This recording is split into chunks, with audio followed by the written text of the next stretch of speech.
Après de longues années d'études en ingénierie à l'étranger, Eric décida de rentrer dans son pays natal en Afrique pour y bâtir sa vie. Peu de temps après son retour, il rencontra Hawa, une jeune femme douce et lumineuse dont il tomba follement amoureux.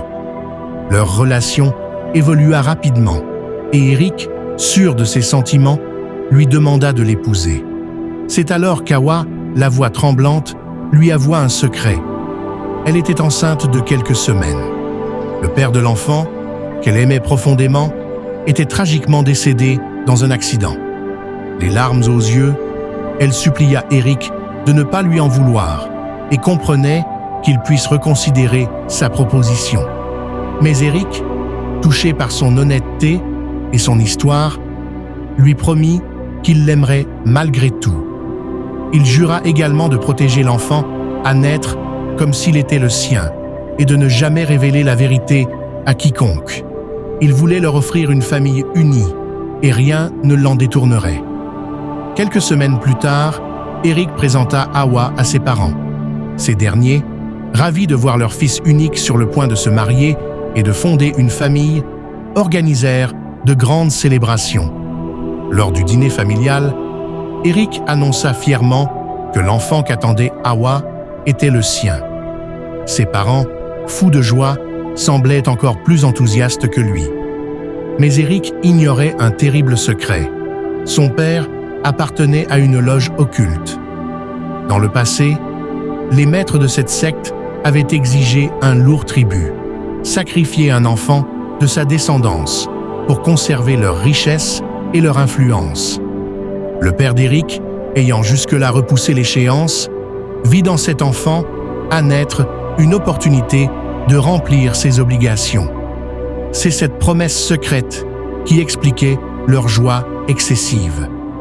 Quelques mois plus tard, les parents d'Eric se rendirent auprès du gourou de la loge pour lui annoncer qu'ils avaient trouvé la victime à sacrifier. Le rituel fut planifié et tout semblait prêt pour accomplir l'atrocité. Mais au moment du rite, le gourou s'arrêta brusquement. Une colère froide envahit son regard et il déclara d'une voix grondante « Cet enfant n'est pas de votre sang, il ne peut être offert. Sortez d'ici immédiatement, vous m'avez trompé. » Humiliés et furieux, les parents d'Eric quittèrent le temple. Ils comprirent alors que leur fils leur avait menti et que l'enfant n'était pas biologiquement le sien. Leur joie initiale se transforma en colère et en mépris envers Hawa, qu'ils accusèrent d'avoir trompé leur fils. De leur côté, Hawa et Eric ne comprenaient pas ce revirement brutal. Hawa se sentit rejetée, seule face à cette hostilité soudaine. Malgré tout, Eric resta à ses côtés, fidèle à sa promesse. Lors de l'accouchement, aucun membre de la famille d'Eric ne vint à l'hôpital. Seule la famille d'Hawa était là, entourant le jeune couple d'amour et de soutien. Quand Eric tint le bébé dans ses bras pour la première fois, il sut qu'il avait fait le bon choix. Pour lui, cet enfant était son fils. Peu importait le sang qui coulait dans ses veines.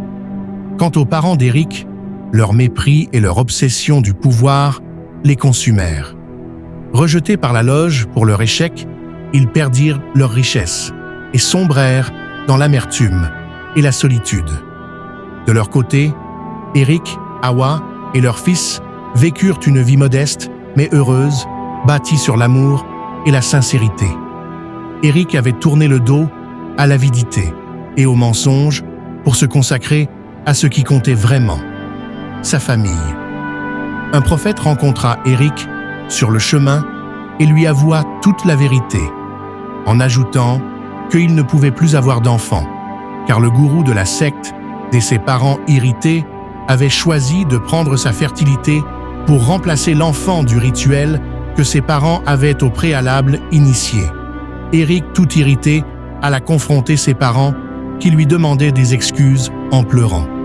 Après cela, Eric décida de quitter le pays et de retourner à l'étranger avec sa femme et son fils.